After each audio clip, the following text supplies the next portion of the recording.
Welcome to ABC campus. आज हम company law में एक प्रैक्टिस क्वेश्चन डिस्कस करेंगे। तो क्वेश्चन ये है कि tripod limited, a listed company, intends to alter its articles to set a larger quorum requirement। Articles में अल्टरेशन करनी है तो स्पेशल रेजोल्यूशन की जरूरत होगी। To set a larger quorum requirement for general meetings and it has obtained approval of the general meeting through special resolution. तो special resolution से approval वो ले चुके हैं already. The directors of TL are of the view that in order to be effective, the special resolution should be filed with the commission। तो ये commission के पास file नहीं होती, रजिस्ट्रार के पास फाइल होती है।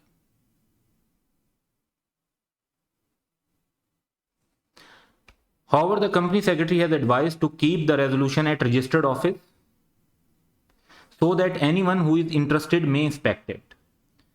तो यस, इंस्पेक्ट जो है वो कर सकते हैं स्पेशल रेजोल्यूशन को और उसकी कॉपी भी डिमांड कर सकते हैं, लेकिन ये रिक्वायरमेंट भी एज सच जस्ट ये नहीं है कि रजिस्टर्ड ऑफिस पर रखी जाए। इसके लिए स्पेसिफिक रिक्वायरमेंट्स हैं जो हमें डिस्कस करनी होंगी।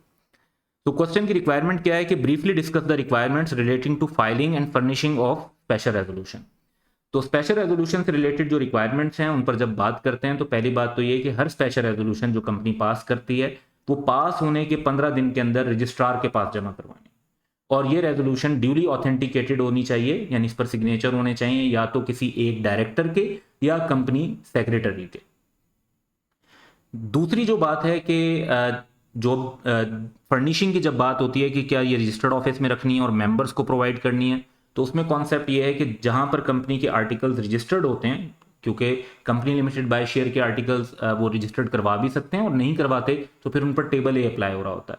तो उन्होंने copy of every special resolution जो है वो अनेक्स करनी होती है, एम्बॉडी करनी होती है, शामिल करनी होती है अपने आर्टिकल्स के अंदर। तो जो भी आर्टिकल्स कंपनी इशू करती है स्पेशल रेजोल्यूशन की डेट के बाद, उसके अंदर जितनी पहले स्पेशल रेजोल्यूशन पास हो चुकी होती हैं उनको भी अनेक्स किया जाता है या एम्बॉडीड यानी इंक्लूड कर दिया जाता है।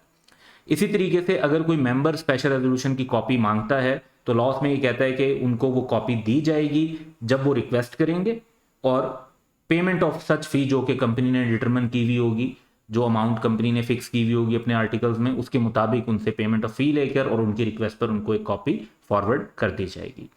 तो ये सिंपल सा इसमें सिनेरियो था कि यहाँ पर जो थोड़ी सी कह लें कि गलत फहमी थी डायरेक्टर्स की और कंपनी सेक्रेटरी की, वो हमने यहाँ पर क्लैरिफाई की कि लॉ के मुताबिक इस सिचुएशन में एक्चुअली पोजीशन क्या है। So that's all for today. Have a good day.